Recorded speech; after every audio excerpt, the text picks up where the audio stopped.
আমাদের মৎস্য ভেন্ডাররা, ক্ষুদ্র মৎস্য ভেন্ডাররা চরম জীবিকা সংকটের মধ্য দিয়ে এই অভিশপ্ত 2 বছর পার করেছে, আপনারা জানেন।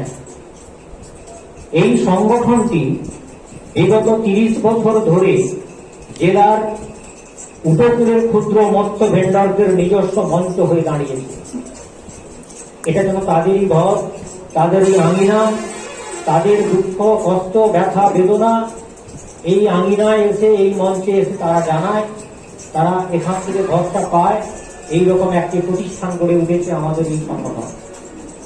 নানা প্রতিকূলতা সত্ত্বেও দরিদ্র মৎস্য ভেন্ডারদের সংঘবদ্ধকরণ, তাদের স্বতন্ত্র মৎস্যকর্মী হিসেবে চিহ্নিতকরণ, তাদের বিবিধ সমস্যা এবং দাবিগুলি সরকারি দপ্তরের নজরে নিয়ে আসার মতো গুরুতর কাজ করে চলে আসছে এই ইউনিয়ন। মৎস্যক্ষেত্রে রাজ্যে অন্যত্র ভেন্ডরদের কোন স্বতন্ত্র সংগঠন না থাকার ফলে সরকারি দপ্তরের মৎস্য ভেন্ডর জনগোষ্ঠী সম্পর্কে জানকারির অভাব রয়েছে। ভেন্ডাররা সরকারি ঔদাসীন্যের শিকার হয়ে গেছে, সামাজিকভাবেও তারা অবহেলিত। এসব কারণে আমাদের সংগঠনের চলার পথ বড় কষ্টের হয়েছে, কাঁটা বেছানো হয়েছে। এই অবহেলা এবং বঞ্চনার প্রতিবাদে এবং অস্তিত্ব রক্ষার লড়াইয়ে সংগঠন আজ দৃঢ় আন্দোলনে ব্রতী হয়েছে। এসব কারণে মূল 3টি লক্ষ্য নিয়ে সংগঠনকে এগিয়ে নিয়ে যাওয়ার চেষ্টা করা হয়েছে। যেমন 1 নম্বর, সংগঠনের প্রসার, প্রান্তিক মৎস্য ভেন্ডরদের কাছে পৌঁছানো এবং তাদের কাছে সংগঠনকে আরো গ্রহণযোগ্য করে তোলা। অর্থাৎ যারা ছোট ছোট মাছ বা কম দামের মাছ নিয়ে যারা বিক্রি করে গ্রামে গঞ্জে অলিতে গলিতে, তাদের কাছে আমাদের যে সংগঠন একটা রয়েছে এই খবরটা তাদের কাছে পৌঁছে দেওয়া, এটা আমাদের কাছে একটা বড় চ্যালেঞ্জ ছিল। এই কাজটা আমরা করেছি। 2, সরকারি দপ্তরে দরবার, মৎস্য ভেন্ডর জনগোষ্ঠীর প্রতি সরকারি মহলের দৃষ্টি আকর্ষণ করা এবং মান্যতা আদায় করা, বিবিধ দাবির ইস্যুতে আন্দোলনকে জারি রাখা। একটা সংগঠন বেঁচে থাকে তার কাজের মধ্য দিয়ে, তাকে নিরন্তর কাজ করে যেতে হয়, তার অস্তিত্ব জানান দিতে হয়। সেই জানানো শুধু ভেন্ডারদের মধ্যে নয়, ভেন্ডরদের দাবি নিয়ে, ভেন্ডরদের সমস্যা নিয়ে সরকারি দপ্তরে তার অস্তিত্বকে জানান দেওয়াটা হচ্ছে তার সক্রিয়তার লক্ষণ। 3, মৎস্য ভেন্ডরের রাজ্য সংগঠন গড়ে তোলা, রাজ্যের সাথী সংগঠনগুলিকে আলাদা করে যাতে ভেন্ডর বিভাগ গঠনের উদ্যোগ নেওয়া হয় এবং রাজ্য জুড়ে সংগঠিত ভেন্ডরদের একটি ছাতার তলায় নিয়ে আসা যায় তার প্রচেষ্টা। অর্থাৎ প্রান্তিক মৎস্য ভেন্ডরদের নিয়ে রাজ্য মঞ্চ গঠন করা। আপনারা সকলেই জানেন আমরা একা নই, আমরা পূর্ব মেদিনীপুরের ভেন্ডর সংগঠন, আমরা একটা স্বতন্ত্র সংগঠন ঠিক আছে, কিন্তু এইরকম রাজ্যব্যাপী মৎস্যজীবীদের আরো অনেক সংগঠন আছে। আমরা যে দক্ষিণবঙ্গ মৎস্য ভেন্ডার, দক্ষিণবঙ্গ মৎস্যজীবী ফোরামের কথা যে আমরা বলি, আপনারা জানেন সেখানে 10টি জেলার এবং আরো অন্যান্য সংগঠন আছে। এরকম করে প্রায় 12-13টি সংগঠনের সঙ্গে একটা মিলিত একটা মঞ্চ হচ্ছে দক্ষিণবঙ্গ মৎস্যজীবী ফোরাম। তো সেই ফোরামের সঙ্গে আমরা সংশ্লিষ্ট আছি। আমাদের উচিত হবে প্রত্যেকটি জেলায়, প্রত্যেকটি প্রান্তে আমাদের আলাদা করে ভেন্ডারদের সংগঠন যদি গড়ে তোলা যায়, তাহলে রাজ্য ভেন্ডর সংগঠন একটা হবে, তাতে সরকারের কাছে আমাদের দাবি জানানো, দরবার করা অনেকটা সুবিধে হবে।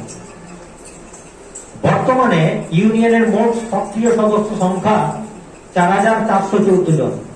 আপনারা মনে রাখবেন এই যে সংখ্যাগুলো, তথ্যগুলো যত কিছু বলবো সবগুলো 2021 সালের 1 জানুয়ারি থেকে 2021 সালের 31শে ডিসেম্বর পর্যন্ত। অর্থাৎ 2021 সালের মধ্যে আমার যে তথ্য পাওয়া যাচ্ছে সেখানে 4414 জন সদস্য, তার মধ্যে পুরুষ 3191 জন, স্ত্রী মানে মহিলা 1223 জন।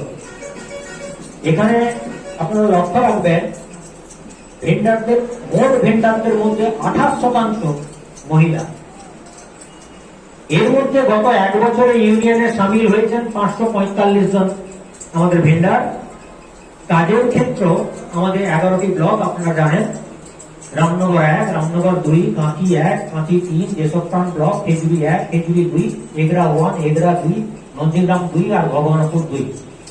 এই 11টি জেলা এবং 2টো পৌরসভা রয়েছে, কাঁথি পৌরসভা এবং এগরা পৌরসভা।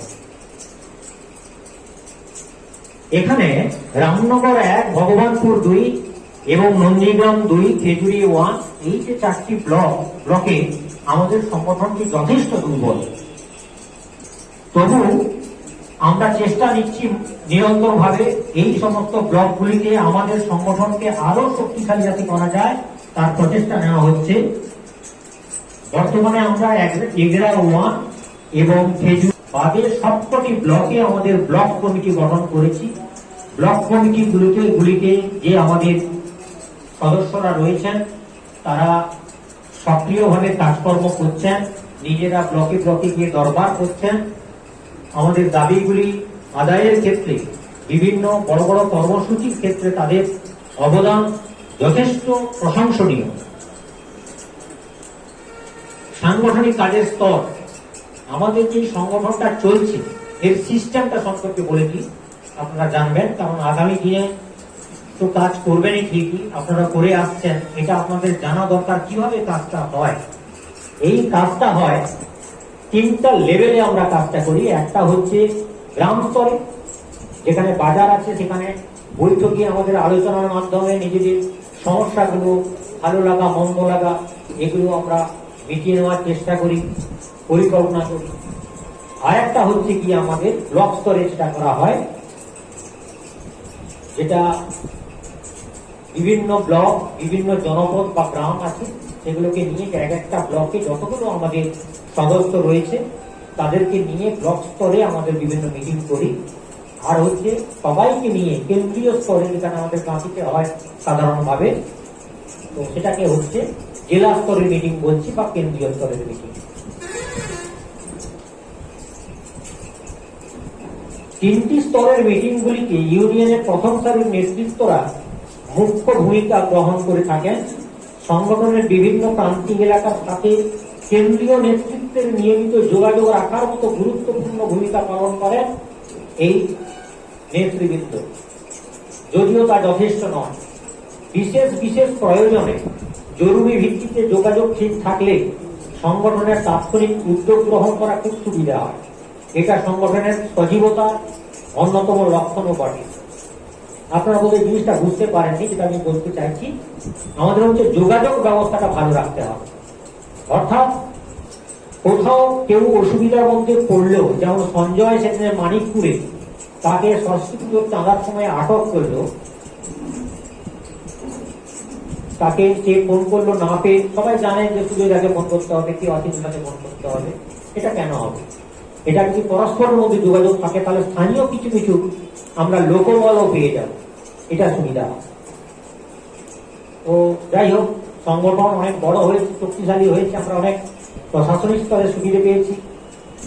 এবারে আমরা আমাদের সংগঠনের পক্ষ থেকে আমরা পুলিশ অফিসারকে ফোন করলাম, পুলিশ দিয়ে সঙ্গে সঙ্গে ওর যে গাড়িটা ছাড়িয়ে নিয়েছিল সেখান থেকে উদ্ধার করা হয় এবং সুবিধাটুকু পাওয়া যায়।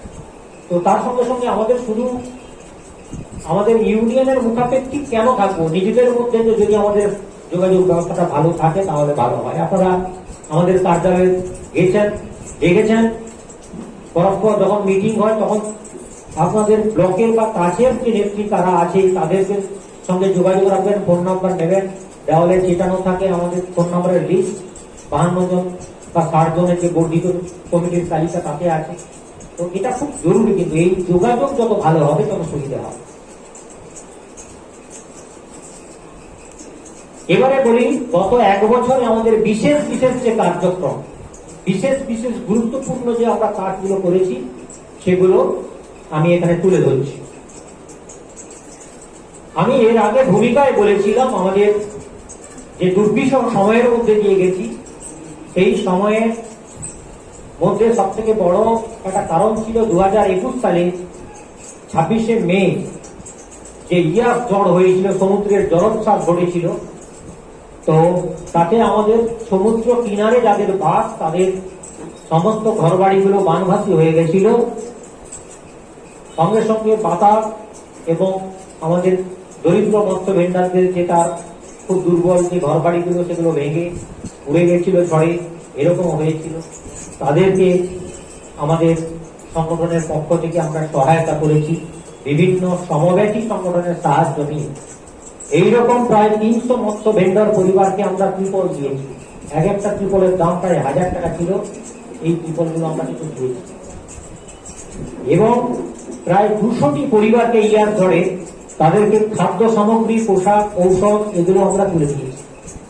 এছাড়া আপনারা জানবেন রামনগর 1 ব্লকের বালিশাহীর কাছে তাজপুরে, যেখানে জলদা, তাজপুর, ট্যাংরামারি ওই ধরনের ওই এলাকাগুলো আমাদের মৎস্য ভেন্ডারের এলাকাগুলো, সঙ্গে সঙ্গে খটি এলাকার মৎস্যজীবী, তাদের ঘর বাড়ি ভেসে গিয়েছিল। তারা অস্থায়ী ক্যাম্পে ছিল ছাউনি করে। এইরকম এরকম অসহায় যে আমার পরিবার বেশ কিছু ছিল, তাদের মধ্যে 400 জনকে একবেলা ভাত খাওয়ার ব্যবস্থা আমরা সংগঠনের পক্ষ থেকে করেছিলাম। 2, অতিবৃষ্টির ফলে বন্যায় ক্ষতিগ্রস্ত মৎস্যজীবীদের সহায়তা। আপনারা জানেন গত বছর বিশ্বকর্মা পুজোর দিন এবং তার আগের দিন প্রচন্ড ঝড় বৃষ্টি হয়েছিল। এই এলাকায় বিশেষ করে দুধটা বেশি, এই এলাকাটা ডুবে গেছিল। কাঁথির উত্তর পেলেঘাই নদীর বাঁধ ভেঙে গেছিল এবং উড়িষ্যার কোস্টাল ক্যানেল দিয়ে জল ঢুকে গোটা প্লাবিত হয়ে গেছিল।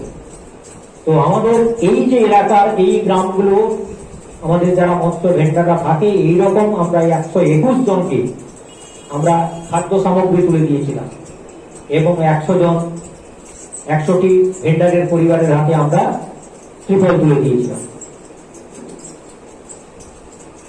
3, চাঁদার জুলুমের বিরুদ্ধে প্রতিবাদ।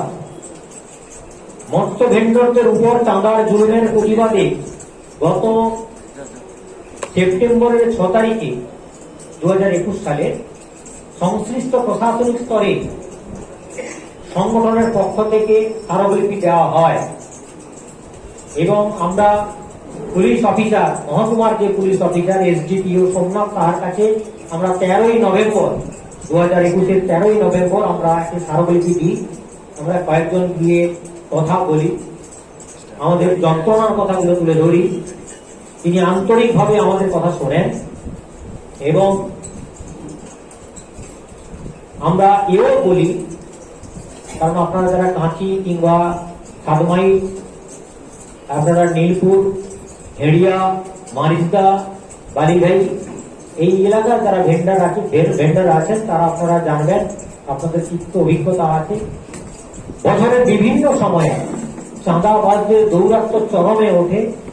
পুজোর দিনগুলোকে যাদের আনন্দে কাটে আম জনতার, সেখানে কিন্তু ভেন্ডারদের চোখের জলে দিন কাটাতে হয়, কারণ তারা চাঁদার দৌরাত্ম্যের জ্বালায় তারা ব্যবসা করতে পারেন না। আমরা সেটা বলেছিলাম এবং এও বলেছিলাম যে পুলিশ আমাদের এই ভেন্ডারদের, এই চাঁদাবাজদের হাত থেকে বাঁচাতে, সেই পুলিশ কিন্তু ভেন্ডারদের কাছ থেকে তোলা নেয়। কাঁথি এবং কাঁথির আশেপাশে পুলিশের গাড়ি, আমাদের মৎস্য ভেন্ডারদের গাড়ি আটকে নানা বাহানা করে, হয়রানি করে, তাদের নামে কেস দিয়ে দেওয়ার হুমকি দিয়ে তাদের কাছ থেকে যতটুকু পারা যায় পয়সা নেয়। খুব গরিব ভেন্ডার দেখলে তার কাছ থেকে 20 টাকা নিতে আমি দেখেছি। মানে আশ্চর্য হয়ে যাবে, যাদের বেতন দেখা যাবে যে 50-1.5 টাকার ঊর্ধ্বে, তারা কিন্তু এই ভিক্ষা বৃত্তিটুকু এইভাবে করে সাফারির মাধ্যমে। এবং আপনারা জানেন যারা রামনগরের এদিকে ব্যবসা করেন, দীঘা থেকে যারা মাছ আনতে যান তারা জানবেন, রামনগর থানার সামনে গত 9 বছর ধরে রামনগর থানার পুলিশ, যেটা ট্রাফিক পুলিশ দাঁড়িয়ে থাকে, তারা কিন্তু মাছ গাড়ি থেকে, প্রত্যেকটি মাছ গাড়ি থেকে তোলা নেয়, বলে এটা আমাদের জন্য নিতে হবে। কেন না, তোমরা অনেক রকম অনিয়ম করো, সেই জন্য এটাকে দিতে হবে। আমরা এখানে কালী পুজো করি। কখনো বলে আমরা এখানে জ্যাম হয়ে গেলে, ভিড়ভাড় হয়ে গেলে আমরা মাছ গাড়ি আগে পাস করে দিই, তো এই জন্য পরিষেবা দিতে হবে। তো এই টাকাটা নিতে অন্যায় ভাবে প্রত্যেক দিন নিত এটা। পুজো তো বছরে একবার হয়, ঈদ তো একবার হয়, একবারে চাঁদা নেয় যে কোনো সংগঠন, যে কোনো ক্লাব। কিন্তু পুলিশের যে পুজো, এটা 365 দিন ধরে চলে, 24 ঘন্টা ধরে চলে। এটা মৎস্য ভেন্ডারদের কাছে এটা বড় অসম্মানের ছিল, বড় যন্ত্রণার ছিল। এটা আমরা এসডিপিও এর কাছে বলেছিলাম, তিনি আন্তরিকভাবে শুনেছিলেন এবং অ্যাকশন নিয়েছিলেন। 15 মিনিটের মধ্যে এটার ফল পাওয়া গেছে। সেখানকার রামনগর থানার বড়বাবু বলেছেন যে যা হওয়ার হয়ে গেছে, আপনি নিশ্চিন্তে থাকুন, আমাকে ভরসা করুন, এরপর থেকে আর পুলিশ কোনো পয়সা নেবে না। আপনারা সবাই জানেন তারপর থেকে পুলিশের ওই তোলাবাজি বন্ধ হয়ে যায়। এটা আমাদের কাছে মানে অকল্পনীয় একটা পাওনা, অকল্পনীয় একটা আমাদের প্রাপ্তি। কেসিসির জন্য পদক্ষেপ। মৎস্য ভেন্ডর দপ্তর থেকে 17 ডিসেম্বর 2021 সালে একটি সার্কুলার জারি করা হয়েছিল যে কেসিসির মাধ্যমে মৎস্য ভেন্ডরদের মানে মূলধনের জন্য কিছু পয়সা লোন হিসাবে ব্যাংক থেকে পাওয়া যাবে, তার জন্য একটা সার্কুলার জারি হচ্ছে, ভেন্ডাররা সেখানে অ্যাপ্লাই করতে পারে। সেই মর্মে 2021 সালের ফেব্রুয়ারি মাসের প্রথম সপ্তাহে আমরা সংশ্লিষ্ট ব্লকের গুলোর মধ্যে 8টি ব্লকে আমরা 406 জনের ফর্ম ফিল আপ করে জমা দিয়েছিলাম।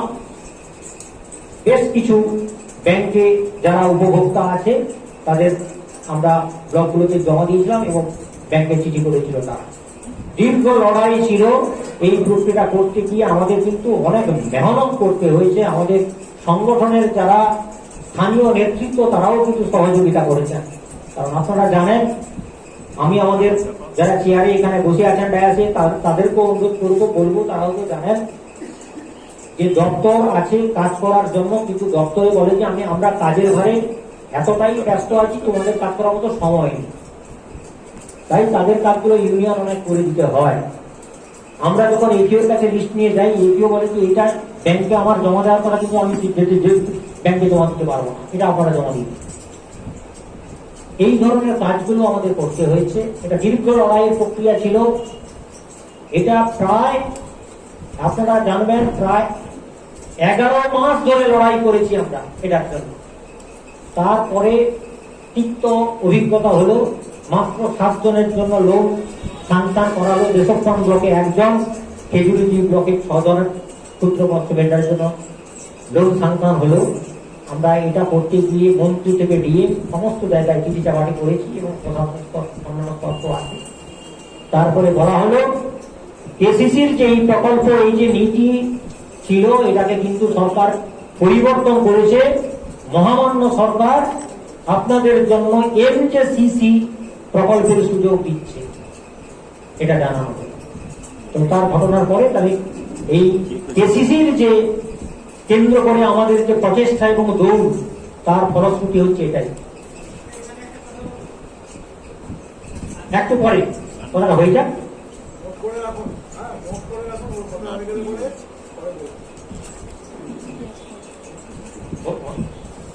একটু পরে বলে।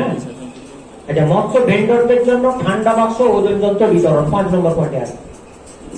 সংগঠনের দুস্থ ও সক্রিয় মৎস্য ভেন্ডরদের কারবারের সুবিধার জন্য 80টি ঠান্ডা বাক্স এবং 80টি ডিজিটাল ওজন যন্ত্র আমরা সহযোগিতা করেছি। এটা আমরা একটা অনুষ্ঠান করে মিল ভবনের সভাকক্ষে আমরা বিতরণ করেছিলাম সেপ্টেম্বর মাসের 25 তারিখে। সেখানে আমরা মাননীয় মৎস্যমন্ত্রী আমাদের কাঁচির ভূমিপুত্র অখিলগিরিকে পেয়েছিলাম, তিনি এসেছিলেন এবং আমাদের সপক্ষে তিনি অনেক ভালো ভালো কথা বলেছেন। এই ধরনের উদ্যোগকে তিনি প্রশংসা করেছেন, সাধুবাদ জানিয়েছেন। এডিএম মেরিনো সঙ্গে ছিলেন, তিনিও আমাদের এই প্রচেষ্টাকে সাধুবাদ জানিয়েছেন। এছাড়াও আমরা আরো 27টি ঠান্ডা বাক্স 70 লিটার ট্যাঙ্কি, সেটা আমরা বিতরণ করেছিলাম ডিসেম্বরের শেষের দিকে। এই যে আমাদের যে ঠান্ডা বাক্স বিতরণ বা ওজন যন্ত্র বিতরণ, এগুলো আপনারা জানেন ভর্তুকি মূল্যে দেওয়া হয়েছে এবং যারা সক্রিয় মাছ কারবারি এবং যারা দারিদ্র সীমারেখার নিচে অগ্রাধিকার ভিত্তিতে তাদের নির্বাচন করা হয়েছে। আপনার আর কি কি ধরনের ট্রেনিং হলে তাদের সুবিধে হয়, এই ধরনের আলোচনাগুলো আমরা কিন্তু করি। আমরা কেন্দ্রীয়ভাবে 21শে ডিসেম্বর এইখানে আমরা করেছিলাম দোতলায়, এই দেবজ্যোতি লজে আমরা একটা কোঅপারেটিভের উপর একটা আলোচনা সভা করেছিলাম। এখানে আমাদের যে সমবায় উন্নয়ন আধিকারিক একজন অফিসার তপন কুমার সামন্ত তিনি এসেছিলেন। তিনি আমাদের বিভিন্ন রকম দরকারি পরামর্শ দিয়েছেন। আমরা এই উদ্যোগগুলোর মধ্যে দিয়ে যাচ্ছি। আগামী দিনে হয়তো বিভিন্ন ব্লকে আমাদের সংগঠন, মানে আমাদের সমবায় সংগঠন হয়তো গড়ে উঠবে। আপনারা সেই সংগঠনের সুবিধাগুলো পাবেন। আপনাদের আগ্রহটা যদি থাকে তাহলে আগামী দিনে আমরা অনেক এই বিষয়ে এগিয়ে যেতে পারবো, এটা আশা রাখছি। ত্রাণ তহবিল সম্পর্কে আপনাদের বলি।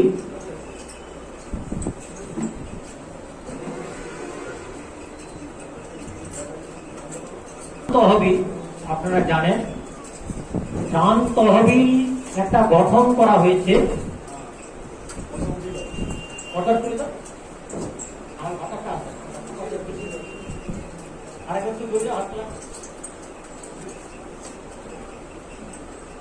আমাদের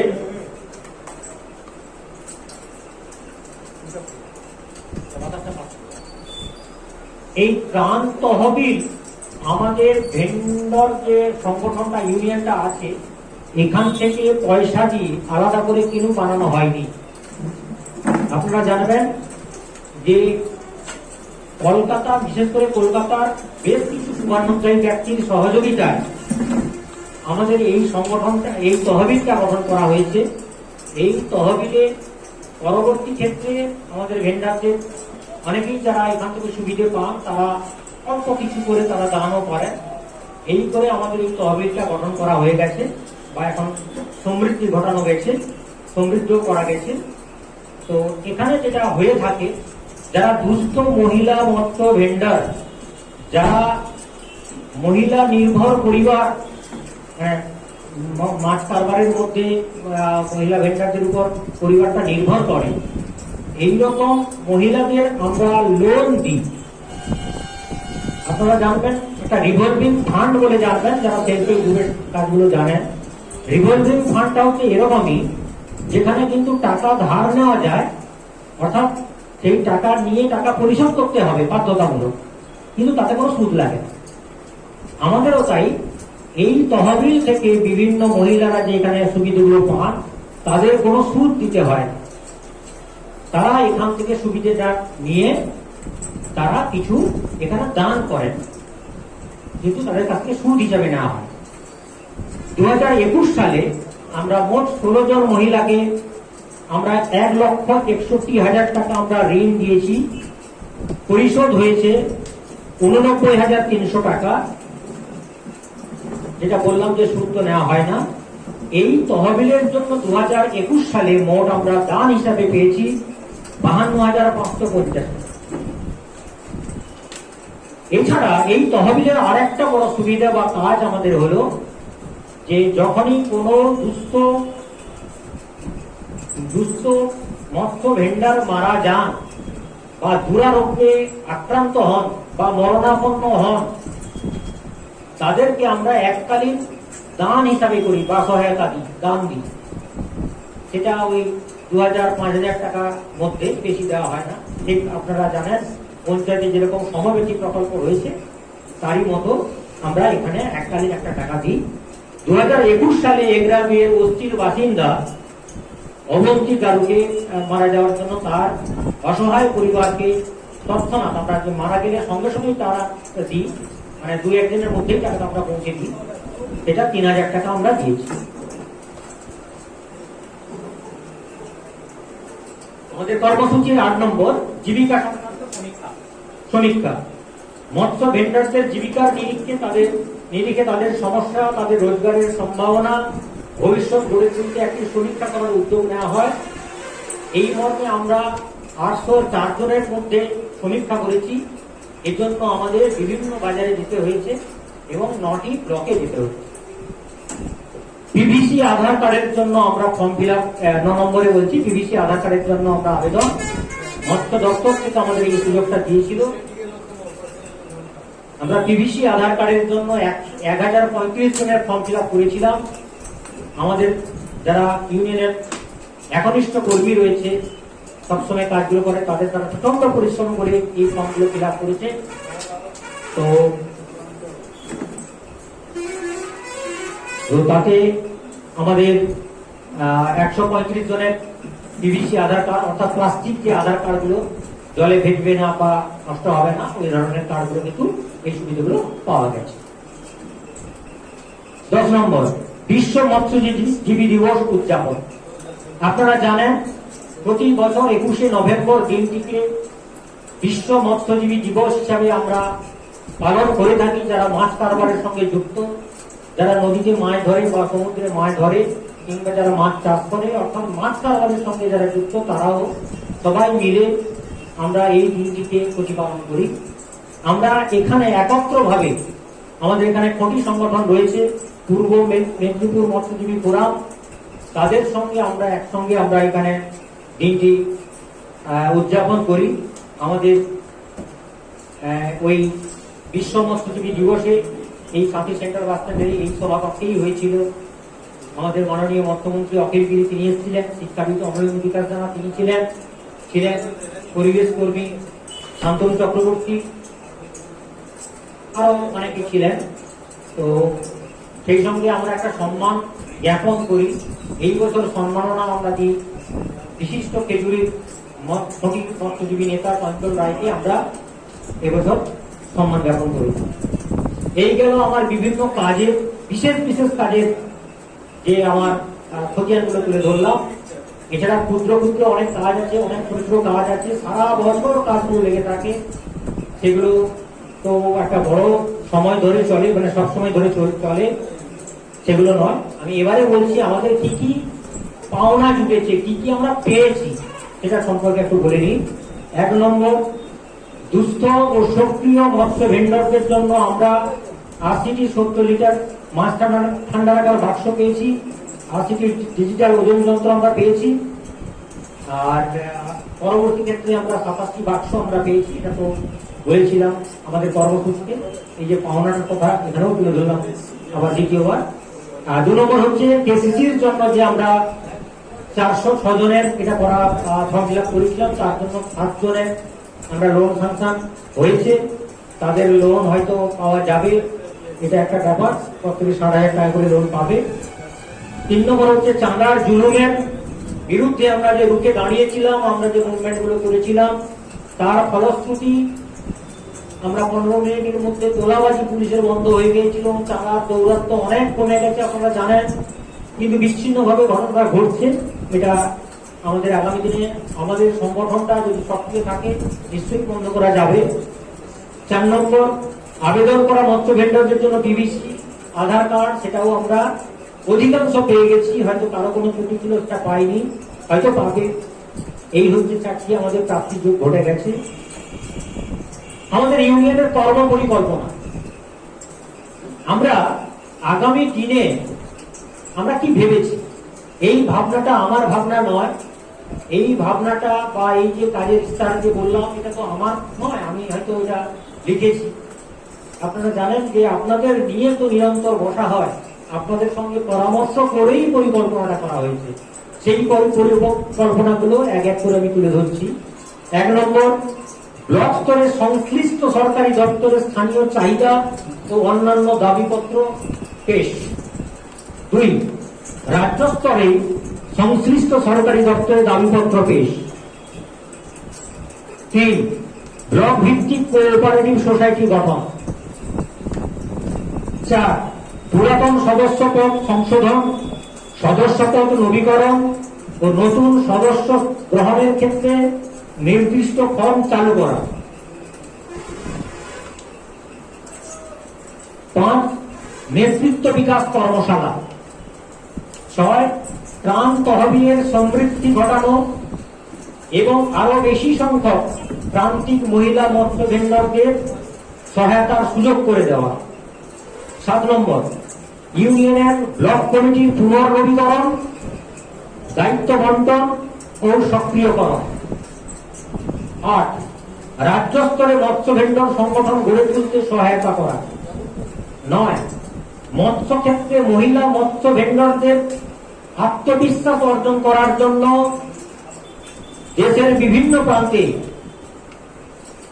যে ভেন্ডাররা মহিলা মৎস্য ভেন্ডারদের যে দৃশ্যমান উপস্থিতি বা তারা যে কারবার করছে অনেক বেশি সংখ্যক, সেই অভিজ্ঞতাটা আমাদের মহিলাদের মধ্যে যদি আমরা এটা যোগাযোগ করিয়ে দিতে পারি, দেখিয়ে আনতে পারি, তাহলে তাদের মধ্যে আত্মবিশ্বাস ঘটবে। এটাও একটা আমাদের পরিকল্পনা রয়েছে। এটা গেল আমাদের পরিকল্পনা। এবারে আমি উপসংহারে আসি। এটা হচ্ছে সরকারি দপ্তরে মৎস্যজীবীদের দাবিগুলি পৌঁছে দেওয়ার জন্য ব্লক স্তরে এবং জেলা স্তরে নিয়মিত যোগাযোগ রাখা হচ্ছে। বিশেষ করে পুজো মরশুমে চাঁদাবাজি প্রতিরোধের জন্য বিশেষ নজরদারি রাখা হয়েছে। প্রাকৃতিক বিপর্যয়, বর্ষা মরশুমে কারবার এবং ঘরের ক্ষয়ক্ষতির নিরিখে ত্রিফল সাহায্য করার উদ্যোগ নেওয়া হয়ে থাকে। ইউনিয়নের কার্যালয় সপ্তাহে প্রায় প্রতিদিন আবশ্যিকভাবে খোলা থাকে। সারা বছর ধরে দরকার মতো মার্কেট ভিজিট করা হয়। এর ফলে সদস্যদের মধ্যে যোগাযোগ, পারস্পরিক বোঝাপড়ার সুবিধে হয়। এই গেল আমার পুরোপুরি আমাদের বিবরণ। আমি দাবিগুলো তুলে ধরছি, আমাদের কি কি দাবি, সেই দাবিগুলো আপনাদের জানা খুব দরকার। যে যে দাবি নিয়ে আমরা দরবার করি, লড়াই করি, সেগুলোকে আমাদের মনে রাখতে হবে। অনেকেই আমরা আছি যে আমাদের কি প্রয়োজন আমরা সেটাও জানি না। অনেক বাচ্চাকে আমরা বলতে শুনি যে খেয়েছিস, তো কি খিদে পেয়েছিস? তখন অনেক বাচ্চা বলে না, আমি মাকে জিজ্ঞেস করে আসি আমার খিদে পেয়েছি না, জিজ্ঞেস করে আসি, এটাও বলে। তো আমাদের ভেন্ডারদের মধ্যে অনেকেই তাদের নিজের দাবি কি, অনেক ভেন্ডার তারা বলতেই পারে না। এটা তো আমাদের কি বলবো, এটা আমাদের কাছে খুব কষ্টের। এই চেতনা বোধ সবাইকে থাকতে হবে। তো আপনাদের কাছে দিনের পর দিন ঘোরাঘুরি করার ফলে, আপনাদের নিয়ে আলাপ আলোচনা করার ফলে আমাদের যে দাবিগুলো উঠেছে তার প্রধান দাবি 7টি এখানে আমি উল্লেখ করছি, সেটা আপনারা শুনে রাখুন। দাবি 1, সমস্ত রকম তোলাবাজ চাঁদাবাজদের হাত থেকে মৎস্য ভেন্ডরদের সুরক্ষা দিতে হবে। দাবি 2, মাছ বাজারগুলি আধুনিকীকরণ করতে হবে। আধুনিকীকরণ করা মানে যেখানে মাছ বিক্রি করা হবে সেই জায়গাটা যেন শক্তপোক্ত প্ল্যাটফর্মের হয়, মাথার উপর যেন আচ্ছাদন থাকে, সেখানে পর্যাপ্ত জলের ব্যবস্থা থাকে, বাজারে যেন শৌচাগারের ব্যবস্থা থাকে, সেই শৌচাগারগুলো যেন মহিলা এবং পুরুষ আলাদা আলাদা করে থাকে। সেখানে যদি রাতের বাজার হয় তার জন্য আলো পাখার ব্যবস্থা থাকতে হবে, জল নিকাশির জন্য ড্রেনের ব্যবস্থা থাকতে হবে। সেই বাজারের জন্য প্রতিদিন পরিষ্কার পরিচ্ছন্ন করার জন্য স্থায়ী যেন ঝাড়ুদার থাকে আর দেখভাল করার জন্য লোক থাকে। এইগুলো হচ্ছে গিয়ে আধুনিক বাজারের একটা লক্ষণ। কারণ মাছ পচনশীল, আপনারা জানবেন, সেই বাজারে যদি পরিবেশটা দূষিত হয়, মাছও কিন্তু সেই দূষণ যুক্ত হবে। দূষণযুক্ত মাছ নিয়ে ভদ্রলোকের রান্নাঘরে জীবাণু বা দূষণ পৌঁছে যাবে। দাবি 4, মৎস্য ভেন্ডরদের জন্য এমজেসিসি প্রকল্পের সুযোগ দিতে হবে। এমজেসিসি প্রকল্প একটা আছে, মৎস্যজীবী ক্রেডিট কার্ড, তাই তো? মৎস্যজীবী ক্রেডিট কার্ড, এটা একটা প্রকল্প এসছে সরকারি, তাতে আমাদের কিন্তু সুযোগটা দেওয়া নেই। কিন্তু সুযোগটা আছে। আবার কেন্দ্রীয় স্তরে বলা হচ্ছে, স্থানীয় যারা আমাদের সরকারি অফিসার তারা বলছে না, এই সুযোগটা তারাই পাবে যাদের কিন্তু জায়গা আছে, যারা মাছ চাষ করে, রেকর্ড আনতে হবে।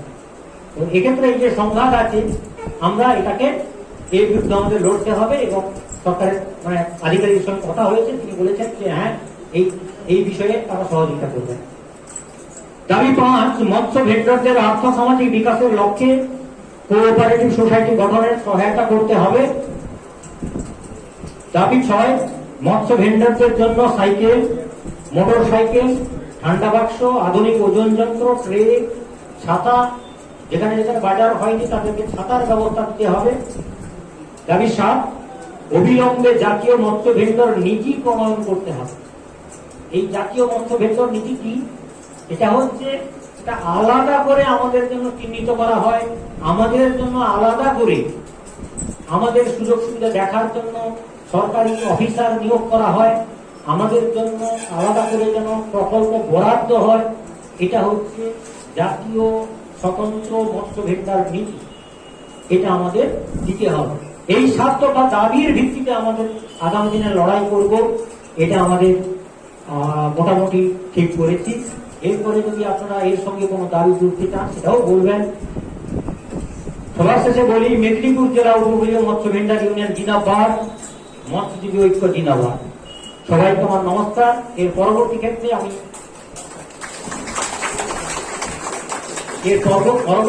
আমি দু একটি কথা আমি আবার তুলে ধরবো, বিশেষ পয়েন্ট, সেটা আলাদা কথা।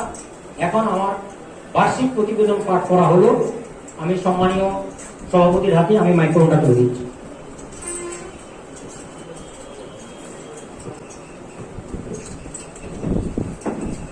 আজকের সভার সম্মানীয় সভাপতি মাননীয় প্রদীপ চ্যাটার্জি মহাশয়, উপস্থিত আছেন মেদিনীপুর জেলা উপকূলীয় মৎস্য ভেন্ডার ইউনিয়নের সম্মানীয় নেতৃত্বগণ এবং আপনারা সবাই।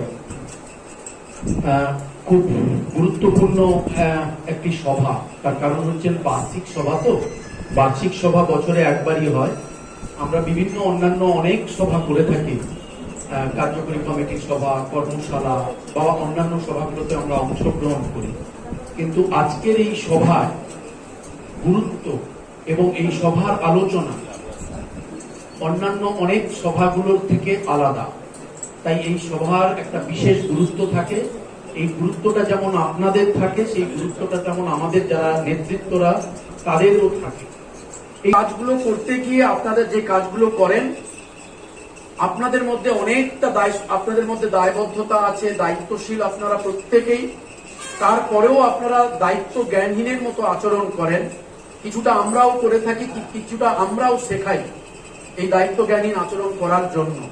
আমরাও দায়ী, শুধু আপনাদের দায়িত্ব দায়িত্ব জ্ঞানহীন বলে কোনো লাভ নেই। আমরাও দায়িত্ব জ্ঞানহীন কিছু কিছু ক্ষেত্রে আচরণ করে থাকি, সেটা আমি যেমন আপনাদেরকে বলবো।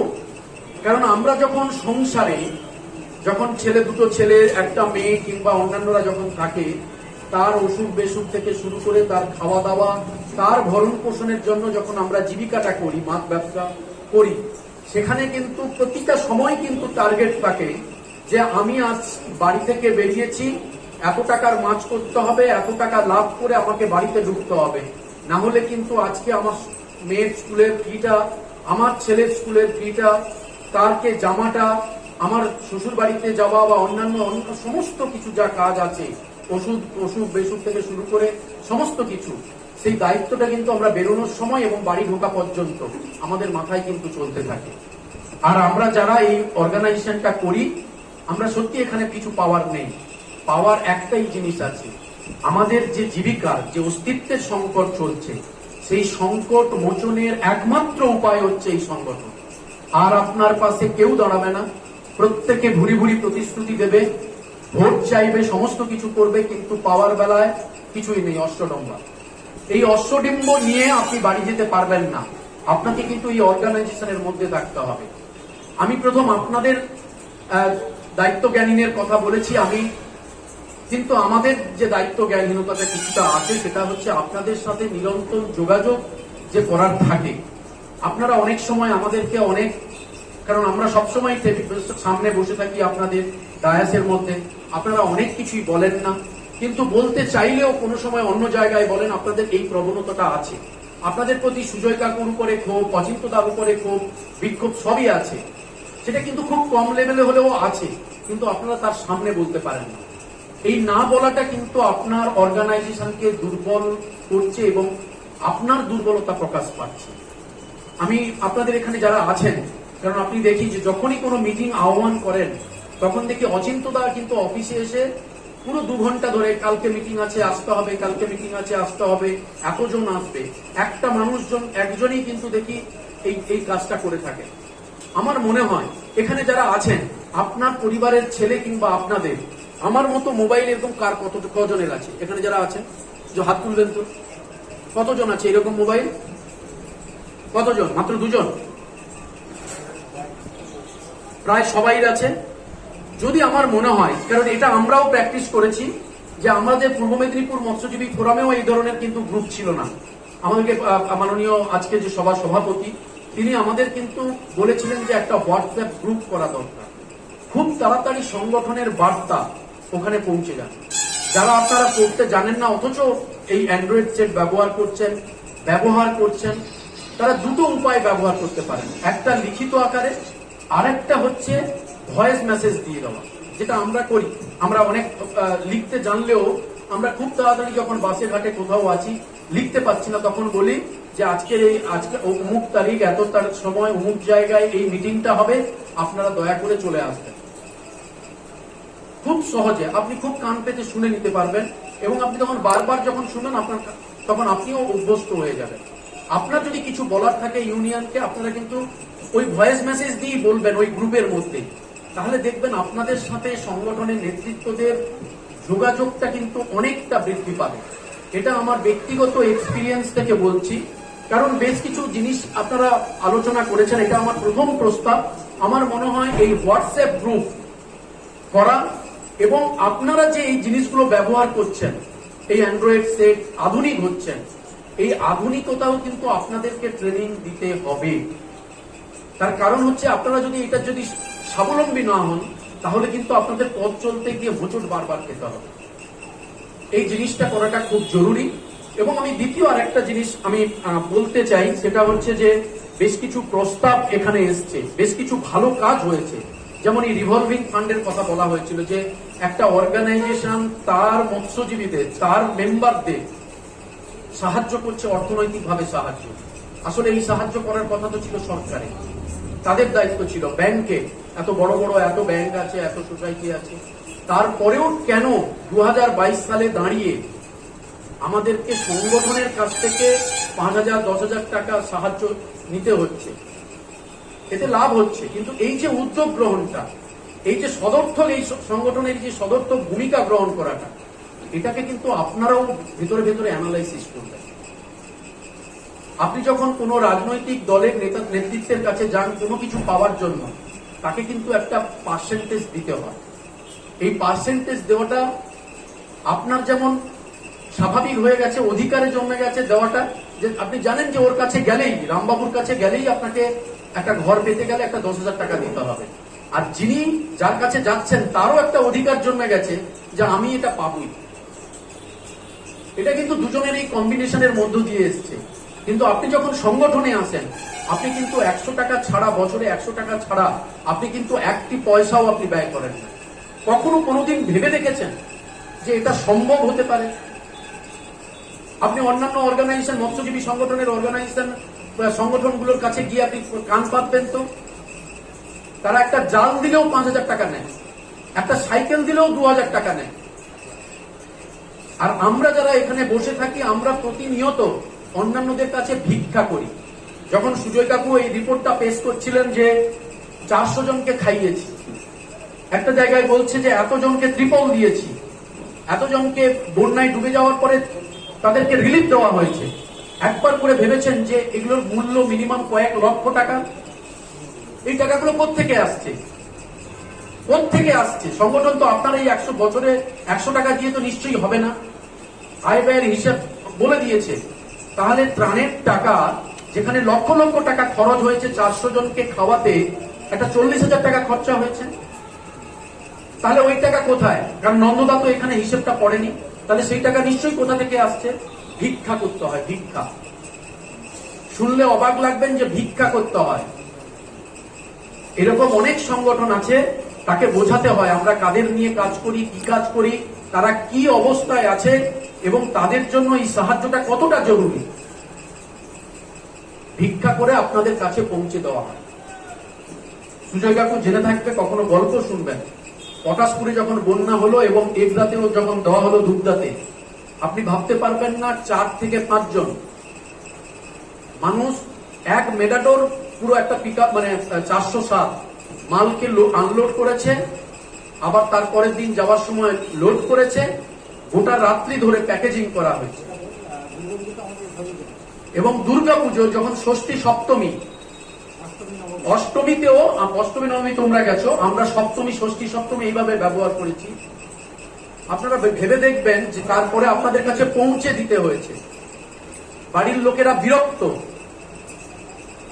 আমি একজনের নাম না বললে নয়, দেবব্রত খুটিয়া, কাঁথি মহকুমা কোটি মৎস্যজীবী ইউনিয়নের তিনি সাধারণ সম্পাদক। তাকে অনেকে দেখবেন, ওই মানুষটার উপলব্ধি আপনাদেরই মতো মানুষ বলছে আমার দুর্গাপূজা এবছর সার্থক। সব থেকে বেশি পরিশ্রম ওই করেছে, গৌতম ছিল, আরো অন্যান্য দুজন ছিল। এত লোকজন কম হয়ে গেছে যে ওই কাজটা করতে হিমশিম খেতে হয়ে গেছে। তারপরেও কত রকমের কত কিছু শুনতে হয় আপনাদের কাছ থেকে। আমি বিস্তারিত করার জায়গা আমার নেই, কিন্তু আমার মনে হয় কয়েকটা প্রস্তাব যেমন এসছে, সেই প্রস্তাবগুলোকে আপনাদের বিবেচনা করা, আপনাদের প্রশ্ন করা যেমন যুক্তিসঙ্গত, প্রশ্নের সম্মুখীন হওয়া আমাদেরও যেমন যুক্তিসঙ্গত। যখন আপনি প্রশ্ন করছেন তখন একটু ভেবে করবেন, আপনি আপনার দায়িত্ব সম্পর্কে কতটা সচেতন সেটাও কিন্তু আপনি নিজেকে জিজ্ঞেস করবেন। যে কোন কোন প্রতি, আপনারা জানেন যে আজকে অচিন্তদা বলছিল যে আজকে সরকার বঙ্গমৎস্য যোজনা হোক বা কোনো কিছু মিটিংয়ে ভেন্ডারদের ডেকে পাঠায়। আপনি বলুন তো, আজ থেকে 2022-এর আগে 2021, 20, 19, 18, 17, 2005, 2006 কখনো ডেকেছে? আপনাদের কিন্তু নিরন্তর লড়াইয়ের ফলে কিন্তু এই জায়গাটায় আপনারা আজকে আসতে পেরেছেন, না হলে কিন্তু এটা সম্ভব হতো না। যে প্রপোজাল গুলো গ্রহণ করছে আপনাদের মাধ্যমে, সংগঠনের মাধ্যমে নিচ্ছে, এইটা লড়াই করতে আজকে 30 বছর লেগেছে, তারপরে আপনি এটা পাচ্ছেন।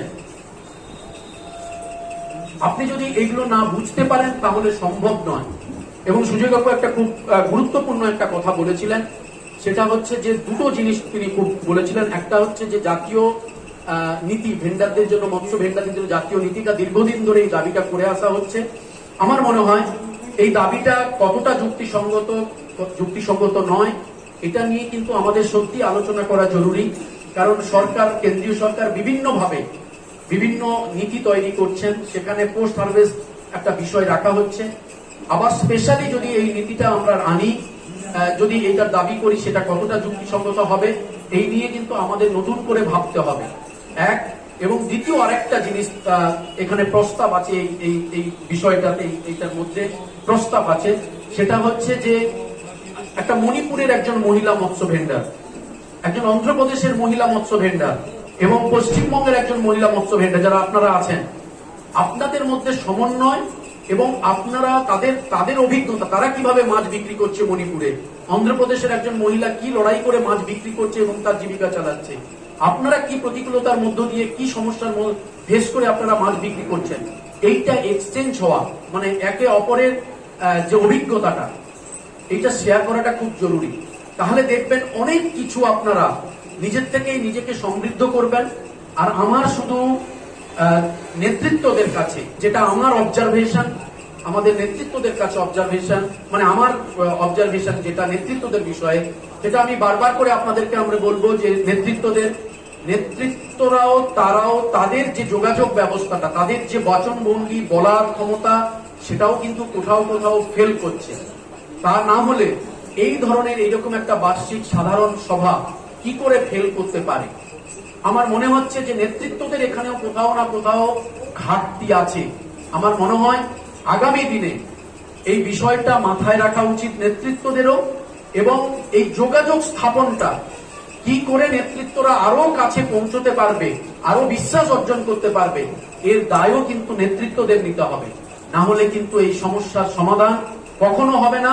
আমরা প্রত্যেকবারই এইরকম করে আয়োজন করব, মুষ্টিমেয় কয়েকজনকে নিয়েই করব, দরকার হলে আরো নতুন লোকজনকে এই সব মিটিং এ ডাকতে হবে। নতুন এবং পুরনোর যে কম্বিনেশন, সেই কম্বিনেশন হওয়াটা জরুরি। আমি আরেকটা ধন্যবাদ আমি আপনাদেরকে দেব, সেটা হচ্ছে যে সদস্য পুনর্নবীকরণের কাজ চলছে এবং আপনারা একদম ফোন লঞ্চে, মানে একদম পুরো পাল্টে দিচ্ছেন। 2005 সালে, 1990 সালে যে লোকটা ছিল মেম্বার, সেও এখনো মেম্বার হয়ে আছে। এগুলো সমস্ত পরিবর্তন চলছে। এই যে নতুন করে আবার তৈরি করা, এই তৈরি করার কাজটাও কিন্তু অনেক হিম্মতের ব্যাপার, এবং এটা আপনারা করছেন এবং করে দেখাচ্ছেন, তার জন্য কিন্তু আপনাদের অভিনন্দন। আমি আর বিশেষ কিছু না বলে আমি সবাইকে ধন্যবাদ জানিয়ে আমি আমার বক্তব্য শেষ করছি। দেবাশিসকে ধন্যবাদ। সঙ্গত বিভিন্ন পরামর্শ দিয়েছেন, আমাদের বিভিন্ন দিকগুলো যে ক্রাইসিসের দিকগুলো তিনি তুলে ধরেছেন, সেগুলো নিয়ে আমরা আগামী দিনে অনেক বেশি ভালোভাবে কাজ করতে পারব। তো এখন বর্তমানে আমাদের যিনি অভিভাবক আমাদের সংগঠনের রাজ্য সংগঠন এবং জাতীয় সংগঠনের প্রদীপ চ্যাটার্জি মহাশয়, তিনি আমাদের সামনে বক্তব্য রাখবেন। ধন্যবাদ। আমার মৎস্য ভেন্ডর ভাই বোনেরা যারা এখানে এসেছেন, উপস্থিত আছেন, এখানে মঞ্চের উপরে যারা বসে আছেন, মঞ্চে উপবিষ্ট আছেন, দক্ষিণবঙ্গ মৎস্যজীবী ফোরামের সভাপতি দেবাশিস শ্যামল, আমাদের জাতীয় মঞ্চের যে আমাদের জাতীয় পরিষদ আছে, সেই জাতীয় পরিষদের সদস্য, ভেন্ডার ইউনিয়নের সভাপতি সুজয় জানা, অচিন্তদা ভেন্ডার ইউনিয়নের সম্পাদক, এবং আমাদের মেঘেন্দা, আমাদের অত্যন্ত প্রবীণ আমাদের মৎস্য ভেন্ডার নেতা, এবং আপনারা, আমি প্রথমেই বললাম, আপনারা যারা আমার মৎস্য ভেন্ডার ভাই বোনেরা এখানে এসে উপস্থিত হয়েছেন সম্মেলনের জন্য, তাদের প্রত্যেককে আমি অভিনন্দন জানাচ্ছি। আজকে বহুদিন বাদে আমরা মিলিত হতে পেরেছি এরকম সামনাসামনি। কোভিডের প্রকোপের জন্য আমরা দীর্ঘদিন যাবৎ একসঙ্গে আসতে পারিনি, কথা বলতে পারিনি, মতামত আদান প্রদান করতে পারিনি। তো সেটার জন্য আমাদের সকলেরই মনে তো কষ্ট হয়েছে, অসুবিধাও হয়েছে, অনেক সংগঠন চালাবার জন্য অসুবিধা হয়েছে। আজকে বার্ষিক সম্মেলনে এসে আমার জানেন তো অনেক পুরনো দিনের কথা মনে পড়ে যাচ্ছে। এই যে মেদিনীপুর জেলা উপকূলীয় মৎস্য ভেন্ডার ইউনিয়ন, আপনারা যারা প্রবীণ লোক সদস্যরা এখানে আছেন, প্রবীণ সাথীরা যারা এখানে আছেন, তারা জানেন, তারা অবহিত আছেন। কিন্তু যারা নবীন, যারা এসেছেন বিগত 10 বছর ধরে ধরুন যারা এসেছেন, তারা হয়তো জানেন না, 10 বছর বা 12 বছর ধরে যারা এসছেন, তারা হয়তো জানেন না যে এই সংগঠনটির পত্তন করেছিলেন সারা ভারতবর্ষের প্রবাদ প্রদীপ মৎস্যজীবী নেতা হরে কৃষ্ণ দেবনাথ এবং তার সুযোগ্য সহযোগী আমাদের নির্মলেন্দু দাস, এবং তার সঙ্গে সঙ্গে এখানকার যারা খটি ইউনিয়নের তৎকালীন সভাপতি ছিলেন, আমাদের ভদ্রলোকের নামটা কি জানেন? অমূল্যদা ছিলেন। তার মানে প্রচন্ড সহায়তা ছিল এই ব্যাপারে। তারা এই সংগঠনটা, এই আমাদের মৎস্য ভেন্ডার যে ইউনিয়ন, তারা তৈরি করেছিল। এটা 93-94 সাল নাগাদ তারা উদ্যোগ নেন, এবং দেখবেন 1999 সালে এই সংগঠনটা রেজিস্ট্রেশন হয়। আমার সঙ্গে এই সংগঠনের পরিচয় প্রথম যখন হয়, সেটা হচ্ছে 2001-2 এরকম সাল হবে, বা 2003 হবে মনে হয়, 2-3 এরকম হবে। এবং তখন একটা এরকম মৎস্য ভেন্ডারদের বার্ষিক সম্মেলন হচ্ছিল আপনাদের এখানকার এই মিল ভবনে, এই ওখানকার মিল ভবনে হচ্ছিল। তা ওখানে সম্মেলনের পরে অচিন্তদা হঠাৎ করে, আমি তখন সংগঠনের কোনো পদাধিকারী তো নই, সদস্যও নই, কিন্তু আমি মৎস্যজীবী সংগঠনের সঙ্গে কাজ করতে, মৎস্যজীবী সংগঠনকে সহায়তা করার জন্য, নেতৃত্বের সঙ্গে শেখার জন্য, মৎস্যজীবী সংগঠনের কাছ থেকে মৎস্যজীবীদের জীবন জীবিকার যে লড়াই, সেই লড়াইকে জানার জন্য, তাদের কাছ থেকে শেখার জন্য আমি তাদের সঙ্গে সামনে থাকতাম। তো তখন অচিন্তদা আমাকে বেরিয়ে এসে বললেন যে, দাদা, আমাদের না খুব বাজে অবস্থা, দেখুন খুব বেশি সদস্য তো আমাদের নেই, কিন্তু আমরা খুব কষ্টে আছি, আপনি যদি একটু সহায়তা করেন আমাদের সংগঠনটাকে, তাহলে খুব ভালো হবে। আমার অচিন্তদার সেই কথাটা এখনো মনে। তার পরবর্তীতেই সেই দিনই রাত্রিবেলাতে আমরা দাদন পাত্রবাড়ে গিয়েছিলাম, এবং তখন নির্মলেন্দুদার সঙ্গে আমার অনেক কথা হয়।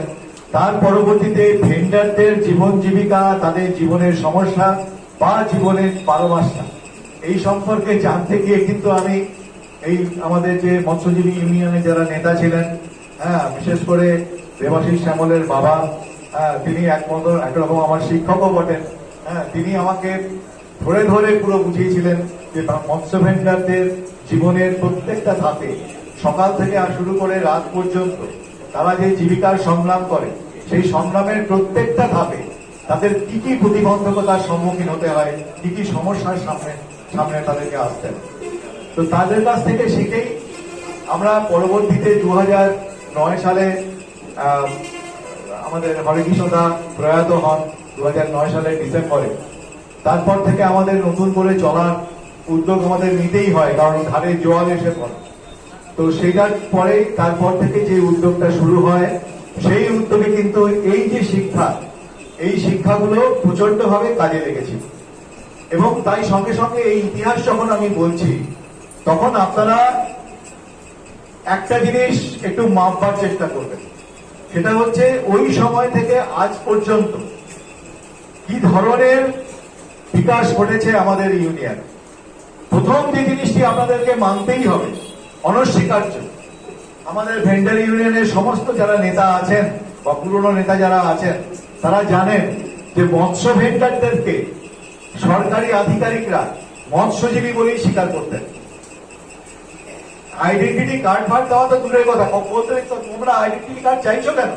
তোমরা তো মৎস্যজীবী নও, তোমাদের আবার আইডেন্টিটি কার্ড কি? সেই অবস্থা থেকে আজকে এরকম একটা অবস্থায় এসেছে সংগঠন, এরকম একটা অবস্থায় এসেছে সেখানে সংগঠনকে ডাকা হচ্ছে সরকারি সাহায্য সহযোগিতা কিভাবে বন্টন হবে সেটা ঠিক করার জন্য, কিভাবে মৎস্য ভেন্ডাররা সরকারি সুযোগ সুবিধা পেতে পারেন তার জন্য।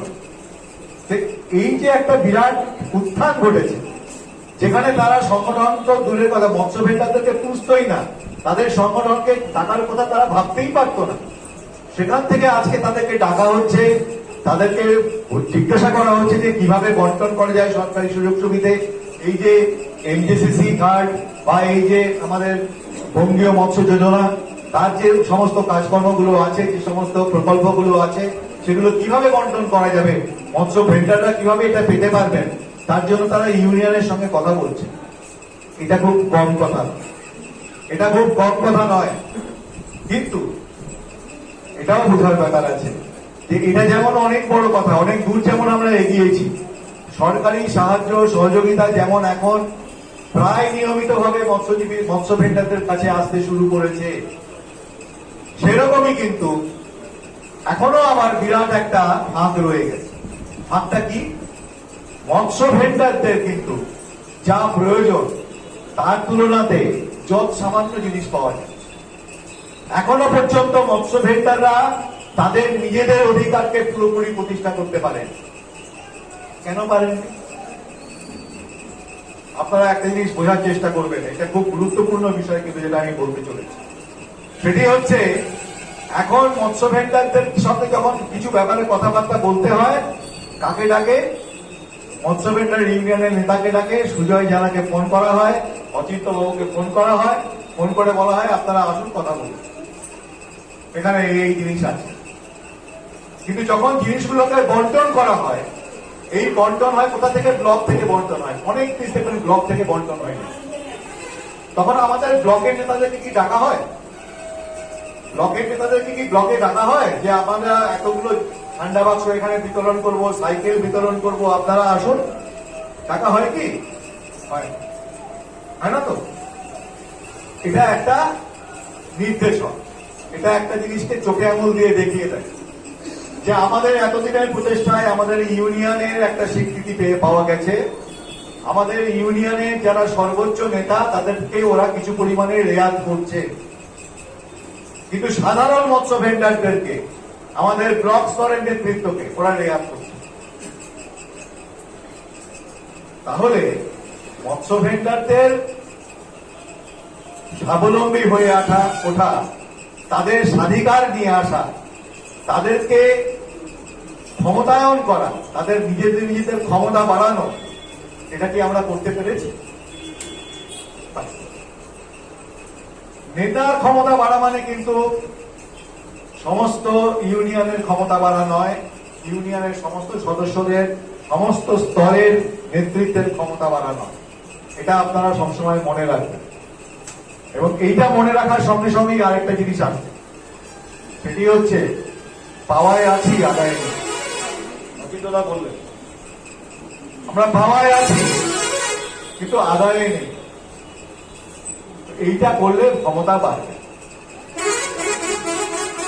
আজকে আপনাদের এমজিসিসি কার্ড হচ্ছে না।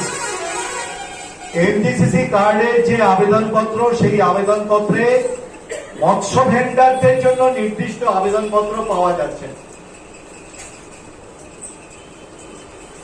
এর জন্য মৎস্য ভেন্ডাররা ব্লকে ব্লকে বিক্ষোভ দেখাচ্ছেন না কেন? কেন মৎস্য ভেন্ডাররা মিট ভবনে এসে বসে থাকছেন না? কেন শুধুমাত্র সুজয় জানা, অচিন্ত প্রামাণিক এবং এরকম দু একজন মানুষকে, যাদেরকে আপনারা নেতা করেছেন, তাদেরকে গিয়ে সরকারি অফিসারদের সঙ্গে কথা বলতে হচ্ছে টুকটুক করে, কেন এটা হচ্ছে না, দেখুন এটা কেন হচ্ছে না, ওটা কেন হচ্ছে না? তাদের জোর কোথায়? আজকে 100, 200, 300, 400, 500 মৎস্য ভেন্ডার যদি ওখানে গিয়ে বসে থাকে এবং বলে যে এমজিসিসি স্কিমে বলা আছে যে মৎস্য কর্মের সঙ্গে যুক্ত সবাই এই এমজিসিসি স্কিমের মানে মৎস্য কি বলে মৎস্যজীবী ক্রেডিট কার্ড, মৎস্যজীবী ক্রেডিট কার্ডের সুযোগ পাওয়ার তারা যোগ্য। এটা ওই এমজিসিসির যে ব্যাপার তাতে বলা আছে যে নোটিশ দেওয়া হচ্ছে, তাদের পত্রটা দিয়েছে নোটিশ। তো তাহলে আমরা পাবো কি করে? আমাদের নামে তো তোমরা আবেদনপত্রই ছাপাওনি।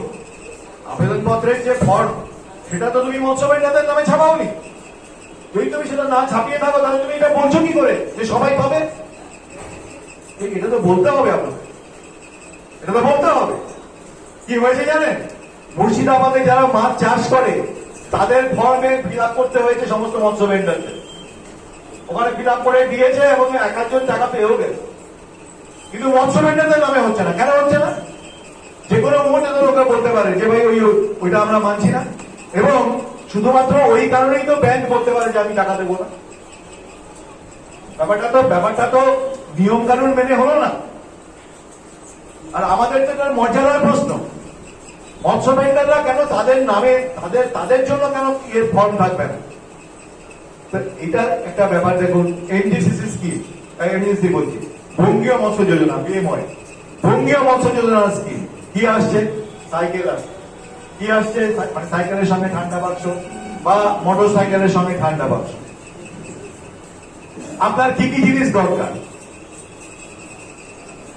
এই প্রকল্পে? কি কি জিনিস দরকার আপনার? একটা মৎস্য ভেন্ডারের কি জিনিস দরকার? সরকার কি করেছে জানেন? সরকার করেছে কি, প্রধানমন্ত্রী মৎস্য কি জানো, পিএমএমএস হয় না, প্রধানমন্ত্রী মৎস্য সম্পদ যোজনা। প্রধানমন্ত্রী মৎস্য সম্পদ যোজনা ঘোষণা হয়েছে অনেক আগে, কয়েক বছর আগে এটা ঘোষণা হয়েছে, 2-3 বছর আগে ঘোষণা হয়েছে। এখন এটা পুরো কলেবরটা আমাদের চোখের সামনে এসছে যে এতগুলো স্কিম আছে, 100-র উপরে স্কিম আছে। তার কিছু স্কিম উপভোক্তা কেন্দ্রিক স্কিম, মানে সেখানে সেসব স্কিমের সুযোগ উপভোক্তারা নিতে পারে। কিছু স্কিম উপভোক্তাদের স্কিম নয়, যেমন জেটি তৈরি করবো বা কোনো একটা জায়গাতে কোনো একটা পরিকাঠামোর ব্যবস্থা করে দেবো, বাড়িঘর তৈরি করে দেবো, জেটি তৈরি করে দেবো, রাস্তা তৈরি করবো। এই যে প্রকল্পগুলো, এগুলো কোনো নির্দিষ্ট উপভোক্তা কেন্দ্রিক প্রকল্প নয়, সবাই এর সুযোগ পাবে। কিন্তু বেশ কিছু প্রকল্প আছে, জাল নৌকোর প্রকল্প আছে, এই যে বললাম মোটর সাইকেল প্রকল্প আছে, ইত্যাদি ইত্যাদি, এগুলো আছে।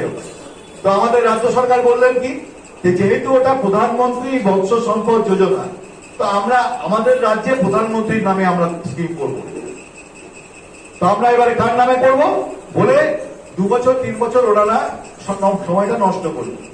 এই নষ্ট করার ফলে কি দাঁড়ালো?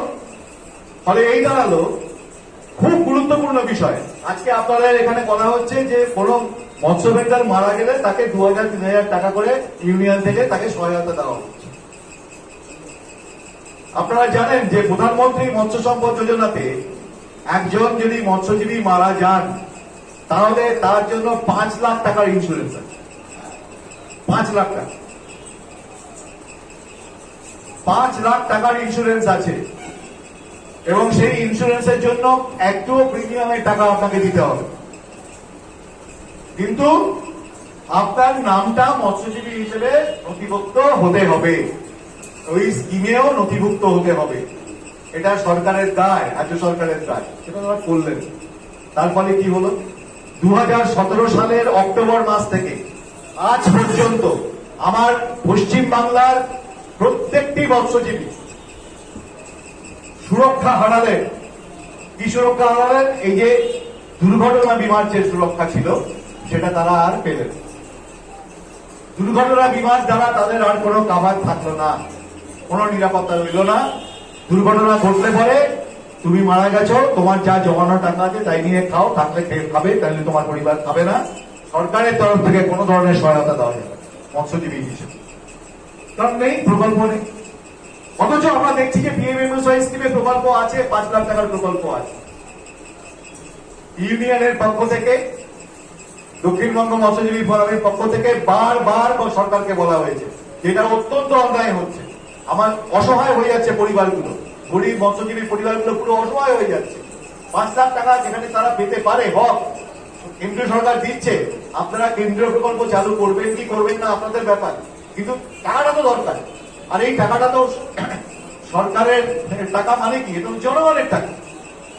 সরকার তো আর আলাদা করে টাকা তৈরি করে না, জনগণের টাকা তৈরি। তাহলে এটা যদি জনগণের টাকা হয় তাহলে আপনারা দিচ্ছেন না কেন? আর যদি ওই নামের আপত্তি থাকে তাহলে আপনারা চালু করুন। বারবার করে একাধিক বিষয়, শুধুমাত্র এই বিষয় নয়, বারবার করে বলার পরে আজকে ওরা সম্প্রতি বঙ্গীয় মৎস্য যোজনা নামে যে প্রকল্পটি এনেছে সেখানে ওই পুরো যা পিএমএমএসওয়াই ছিল ওগুলোকে পুরো কপি করে, মানে ঢুকে একেবারে এখানে ঢুকিয়ে দিয়েছে।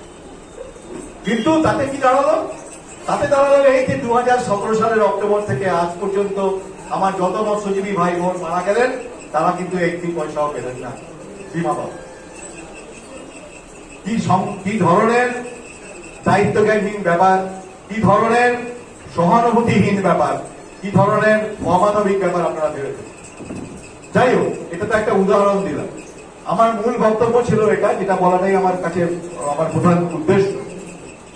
সেটি হচ্ছে যে আজকে আমাদের আদায় নেই, পাওনায় আছি, পেলে আমাদের ভালো হয় খুব, কিন্তু আদায় করার জন্য যে লড়াই, সেই লড়াইয়ে আমরা থাকছি। এইরকম যদি মানসিকতা আমাদের থাকে তাহলে কিন্তু আমরা ভিক্ষে পাবার যোগ্য, আমরা আমাদের হক পাবার যোগ্য নই, আমাদের অধিকার পাবার আমরা যোগ্য নই। এটা ভালো করে বুঝে নেবেন। আমি আশ্চর্য হচ্ছি আরেকটি বিষয়ে, সেটি হচ্ছে যে এতদিন বাদে একটি বার্ষিক সম্মেলন হচ্ছে। সেই সম্মেলনে আমার এস্টিমেট হচ্ছে 200 ছিল, খুব বিয়ে করে ধরা হয়েছিল যে 180 জন অন্তত আসবে। আমি নেতৃত্বের সঙ্গে কথা বলেছি, তাদের এই ধারণা ছিল, কিন্তু এসে পৌঁছালো 80। কেন এরকম? নানান ধরনের কারণ ইত্যাদি ইত্যাদি হতে পারে, কিন্তু আমি আপনাদেরকে দুটো একটা জিনিস বলছি। পিছাবনি থেকে একজনে এসে পৌঁছলো। পিছাবনি সম্পর্কে আমার ব্যক্তিগত অভিজ্ঞতা আছে। যেদিন ওদের ওই ইয়েগুলো বাজারটাকে তুলে দেওয়ার কথা বলছিল, ঘাড়ের উপরে হাত এসে গেছিল, তুলে দেওয়ার জন্য নোটিশ পড়ে গিয়েছিল, সেদিন আমি দেখেছিলাম পিছাবনি থেকে কিন্তু প্রচুর লোক দৌড়দৌড়ি করতে আসে। তার মানে কি? তার মানে দাঁড়াচ্ছে এই যে আমার যখন বিপদ হবে তখন আমি দৌড়বো, কিন্তু বিপদকে রোধ করার জন্য যে কাজগুলো করা দরকার সেই কাজ আমি করবো। ও ভাই যা হবে হবে, পরে দেখা যাবে। এই যদি মানসিকতা হয় তাহলে পরে কিন্তু সংগঠন পারবে না, সংগঠন এগোবে। এতদিন বাদে একটা বার্ষিক সম্মেলন হচ্ছে, এটা কিন্তু উৎসবের মেজাজে নেওয়া উচিত। আমরা সতীর্থতা বললো যে এতদিন বাদে আমরা আবার সবাই একসঙ্গে মিলিত হওয়ার মতো সুযোগ পেয়েছি। আমিও আপনাদের কাছে এসেছি সেই কারণে। এই যে আপনারা এতদিন বাদে একটা বার্ষিক সম্মেলন করতে পারছেন, এটা তো আপনাদের মহল্লায় মহল্লায়, আপনাদের ব্লকে ব্লকে এটাকে উৎসব হিসেবে নেওয়া উচিত। আজকে কেন অচিন্তলা বলবেন যে ওই ব্লক থেকে ও আসেনি কেন, আসেনি কেন? ব্লক কমিটির তো দায় যে তাদের কাছ থেকে কারা কারা প্রতিনিধি হিসেবে এখানে আসবেন, সেটা ব্লক কমিটি ঠিক করবে, এবং ব্লক কমিটি তো তার হিসেবটা নেবে যে তারা এলেন কেন, এলেন না কেন। তাহলে ব্লক কমিটি কিসের শক্তি? আজকে এখানে বলা হচ্ছে যে 11টা ব্লকে আমাদের কাজ আছে, তার মধ্যে 9টা ব্লকে ব্লক কমিটি শক্তি। আমি মনে করি না শক্তি। যদি সক্রিয় হতো, ব্লক কমিটি তাদের প্রতিনিধি পাঠাতো, ব্লক কমিটি বলতো তারা কেন আসেনি না আসেনি কি ব্যাপার, যদি কেউ না আসতে পারে অসুবিধা থাকতে পারে তার বদলে আরো একজনকে পাঠাবার তার দায়িত্ব। এটা কি এরকম করলে কিন্তু সংগঠন হবে। আরো একটা জিনিস আপনাদেরকে আমি বলে যাই, এটা এটা ভালো করে মাথায় রাখবেন, দিন সকলের সমান যায় না, সংগঠনেরও কিন্তু দিন সমান যায় না। যে সুযোগটা আজকে আপনারা পাচ্ছেন সেই সুযোগ কিন্তু এর আগে এই ভেন্ডার ইউনিয়ন বা দক্ষিণবঙ্গ মৎস্যজীবী ফোরাম পায়নি। আমাদের কোনো অফিস ছিল না এখানে, আমাদের লোকেরা অত্যন্ত কষ্ট করে যাতায়াত করতো, পয়সা পেত না যাতায়াতে, এখন তো পয়সা দেওয়ার ব্যবস্থা হয়। খুব কষ্ট করে সংগঠন তখন তারা করতে হয়েছে। আজকে আপনারা অনেক সুযোগ সুবিধা পাচ্ছেন সংগঠন থেকে, একটা অফিস হয়েছে, আপনারা নিয়মিত বসতে পারেন, সেখানে আলোচনা করতে পারেন। এই সুযোগটাকে সদ্ব্যবহার করে যদি সংগঠনকে না এগিয়ে নিয়ে যেতে পারেন তাহলে এই সুবিধাগুলো কিন্তু আর ভবিষ্যতে টিকে থাকবে না। এটাও জেনে রাখবেন। কেন থাকবে না? কারণ এই পয়সাগুলো চেয়ে চিনতে নেওয়া হচ্ছে অন্যান্য লোকের কাছ থেকে। তাদেরও তো অভাব আছে, তাদেরও তো দিন সবসময় সমান যায় না। কালকে যদি পয়সা না আসে তাহলে ইউনিয়ন, একটা 5,000 লোকের ইউনিয়ন, বলা হয় আমাদের 5,000 সদস্য, 5,000 সদস্য যদি 10 টাকা করে দেয় তাহলে হয় কত? 50,000 টাকা। 100 টাকা করে দিলে হয় 5 লাখ টাকা।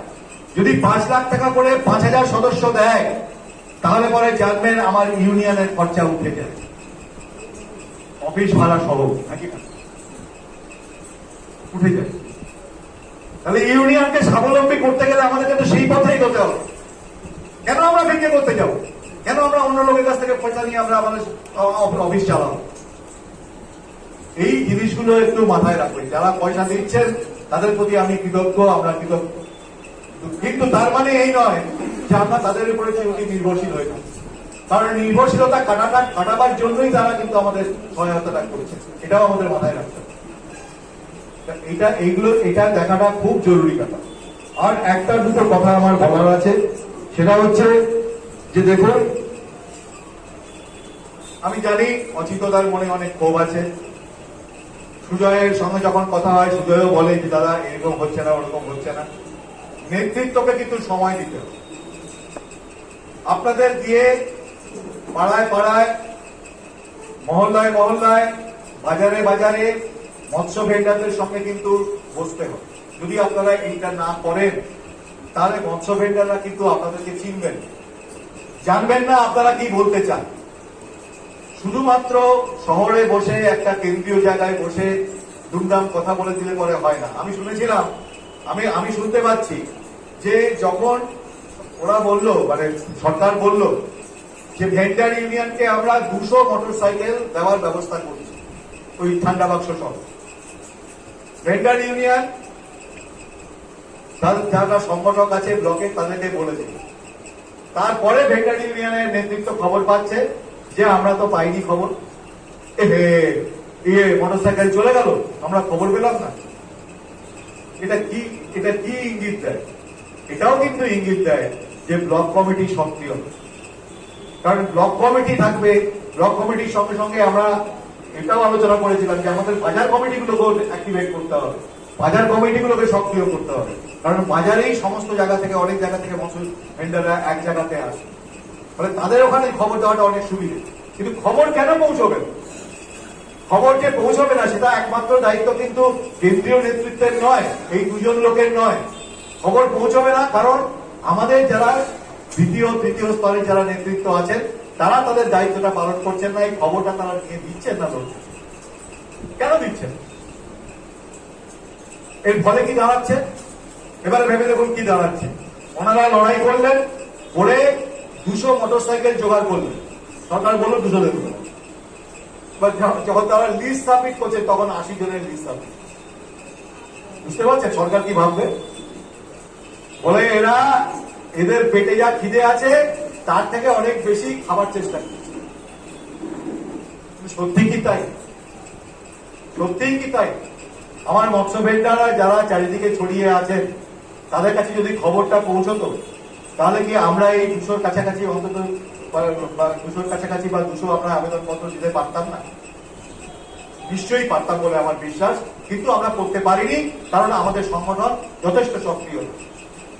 আর সংগঠনে সক্রিয় করার অবশ্যই প্রাথমিক দায় সর্বোচ্চ নেতৃত্বে, কিন্তু সর্বোচ্চ নেতৃত্ব একা সক্রিয় হলে কিন্তু সংগঠন সক্রিয় হবে। হ্যাঁ, ঠিক মতন পদ্ধতি নিতে হবে, প্রক্রিয়া নিতে হবে, কিন্তু আপনারা যারা আছেন তারা যদি কাঁধে কাঁধ না মিলে যদি লড়াই করেন, তাহলে সংগঠনটা কিছু, তাহলে তো একজন দুজনের জমিদারির ব্যাপার, এটা হতে পারে। যাই হোক, দেখুন নতুন ভাবে আপনারা চলবেন। আমার একটাই পরামর্শ, সংগঠনের নেতৃত্ব এবং যারা আপনারা প্রতিনিধিরা এসছেন বিভিন্ন জায়গা থেকে, তারা সবাই মিলে ব্লক কমিটি এবং বাজার কমিটিগুলোকে সক্রিয় করুন। ব্লক কমিটি এবং বাজার কমিটিগুলো যদি সক্রিয় না হয়, তাদের কাছে যদি খবর না যায়, তাহলে কিন্তু খুব মুশকিল।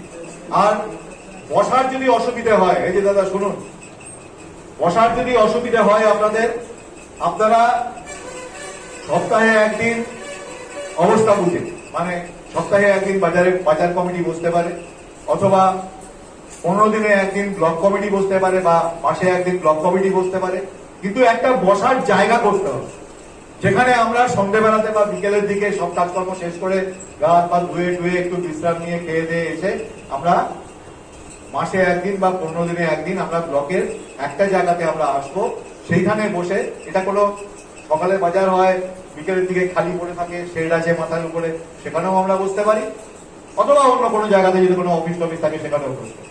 কিন্তু এই বসাটা রেগুলার করতে হবে, আর বাজারের বসাটা অন্তত সপ্তাহে একদিন করতে হবে। এটা যদি আমরা করতে পারি, তাহলে পরে জানবেন সংগঠনের মধ্যে খবরাখবর আদান প্রদান অনেক ভালো হবে, সংগঠন অনেক বেশি সক্রিয় হতে পারে। কারণ খবরই দেওয়া যাচ্ছে না, খবর না দিলে লোক আসবে কি? কেন আজকে ব্লক কমিটিগুলো দায়িত্ব নিচ্ছে না যে কত লোক তারা পাঠাবে সম্মেলনে, কোথা থেকে কতজনকে পাঠাবে, কেন নিচ্ছে না?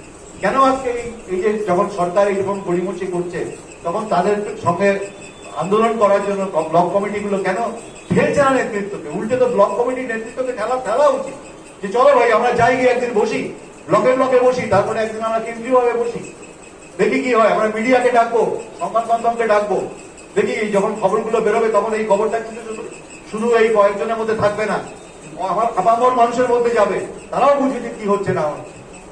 এই কৌশলগুলো যদি আপনারা না নেন বা নেওয়ার উদ্যোগ না নেন, তাহলে পরে কিন্তু সংগঠন এগোবে না, সংগঠন শক্তিশালী হবে।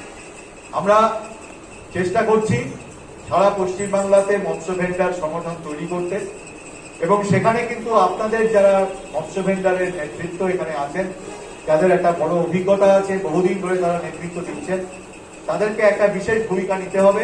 তারা ছাড়া কারা করবে? তারা যে নেতৃত্বটা, যারা চাই অভিজ্ঞতা অর্জন করেছেন, সেটা নিয়েই তো আমাদেরকে পথ দেখাতে হবে তাদের। ফলে এটা আমরা চেষ্টা করছি। পশ্চিমবাংলার বহু জেলাতে, 14-15টা জেলাতে আমরা খবর পাঠিয়েছি, এবং সেখানে বিভিন্ন জায়গাতে বিভিন্ন স্তরে মৎস্য ভেন্ডারদের সঙ্গে যোগাযোগ করা হচ্ছে। কিন্তু এরপরে তাদেরকে সংগঠিত করার দায়িত্বটার একটা বড় ভাগ, দায়িত্বের একটা বড় অংশ কিন্তু এখানকার নেতৃত্বকে নিতে হবে।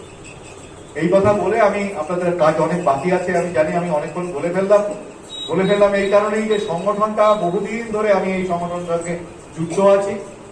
এই সংগঠনের এগিয়ে যাওয়া, পিছিয়ে আসা, সংগঠনের অগ্রগতি, পশ্চাৎগতি, তার দুঃখ, যন্ত্রণা, আনন্দ, এর সবকিছুরই আমি শরীর। ফলে যখন অচিন্তদা বা সুজয়ের কাছে এই আক্ষেপ শুনতে পাই, তখন আমার মনে হয় যে দেখুন, আপনাদের কাছে বলি যে দেখুন, আসল জায়গাটা একটু ধরার চেষ্টা করুন, সংগঠনটাকে তলা থেকে তৈরি করার চেষ্টা করুন। সংগঠন হচ্ছে আপনার সংগঠন, সংগঠন মানে একটা সম্পর্ক, সংগঠন মানে এই কবে একদিন ডাক দেবে আমি মিটিং এ আসবো, এসে একটু শুনলাম কি শুনলাম না চলে গেলাম, তা নয়। আর সংগঠনটা হচ্ছে কিন্তু, অচিন্তদার আরেকটা কথা আমি প্রতিবাদ করছি, আজকেও অচিন্তদা বলে ফেলেছে, আগে তো আরো বেশি বলতো, আমার সংগঠন কিন্তু পাইয়ে দেওয়ার সংগঠন, এটা সবসময় মনে রাখবে। এই সংগঠন, ইউনিয়ন, দক্ষিণবঙ্গ মৎস্যজীবী ফোরাম আপনাকে পাইয়ে দেওয়ার প্রতিশ্রুতি নিয়ে আসে না। এই সংগঠনটা হচ্ছে কিন্তু পাওয়ার সংগঠন, পাইয়ে দেওয়ার সংগঠন। অর্থাৎ এখানে যদি কিছু আপনাকে নিতে হয়, আপনাকে অগ্রসর হতে হবে। সংগঠন কি করছে? সংগঠন আপনাকে সেই অগ্রসর হওয়ার রাস্তাটা, এগোনোর রাস্তাটা তৈরি করে দিচ্ছে, এগোনোর জোরটাকে তৈরি করে দিচ্ছে সংগঠন তৈরি করে। কিন্তু আদায়টা আপনাকেই করতে হবে। যদি আপনি সেটা না করেন, আমি আদায় করে সরকারের অফিসারের সঙ্গে ফুসফুস করে হ্যাঁ স্যার দিন স্যার, এটা বলাটা খুব সম্মানজনক নয় সংগঠনের পক্ষে, আর আমাদের পক্ষে সেটা করা সম্ভব। আপনারা দাবি করবেন, এটা আপনাদের হক, আপনাদের অধিকার, আপনারা আদায় করবেন। নমস্কার, ধন্যবাদ।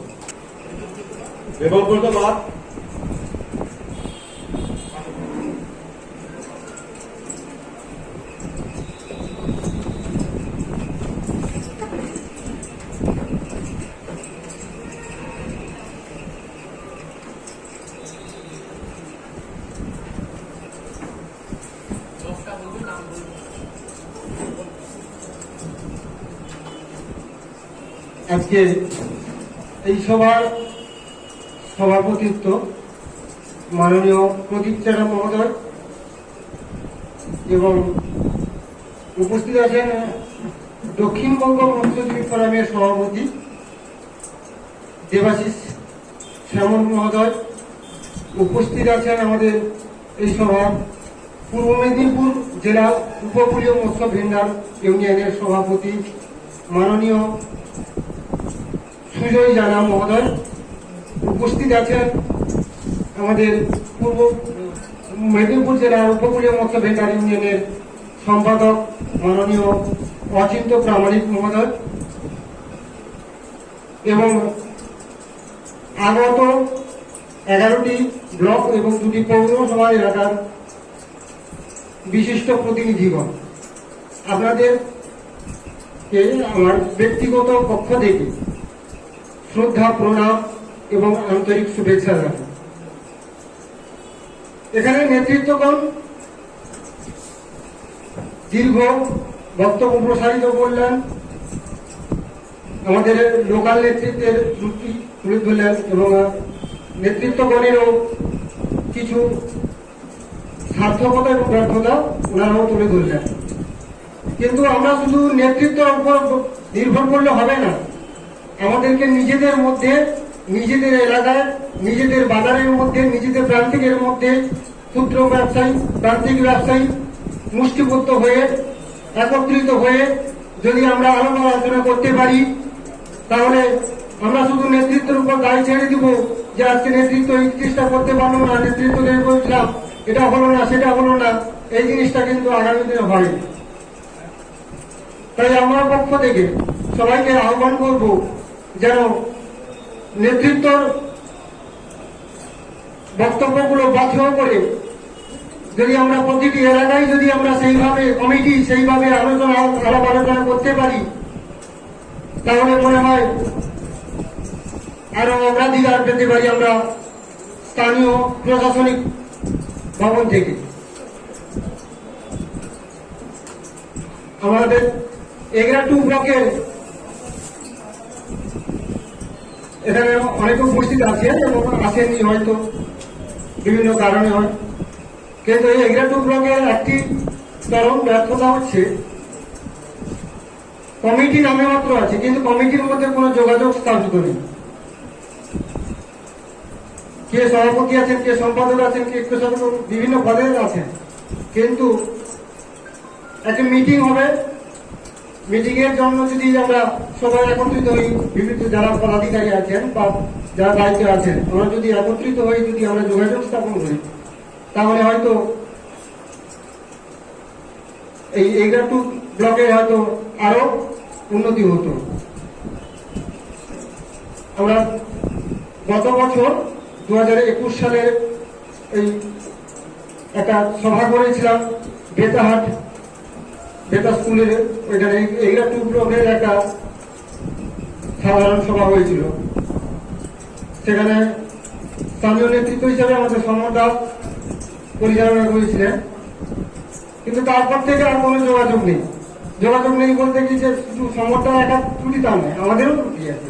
আমরা যদি সমর্থার সঙ্গে যোগাযোগ করি বা সমর্থা যদি আমাদের সঙ্গে যোগাযোগ করে সেই জিনিসগুলো, তো সেই জন্য আমার বক্তব্য বেশি দীর্ঘায়িত না করে একটি মাত্র কথা বলবো, অতীতে যা হয়ে গেছে হয়ে গেছে, বর্তমানে যা পরিস্থিতি, যা অবস্থা, আগামী দিনে যেন এই ঘটনাগুলো না ঘটে, এই দিনগুলো যেন না দেখতে হয়, তাই আমরা স্থানীয় যারা নেতৃত্ব দিচ্ছেন যারা কর্মকর্তা আছেন সকলে একত্রিত হয়ে চলুন, দেখবেন আগামী দিনে আরো সুফল হবে, আরো প্রসার হবে। এই বলে আমার বক্তব্য শেষ করছি।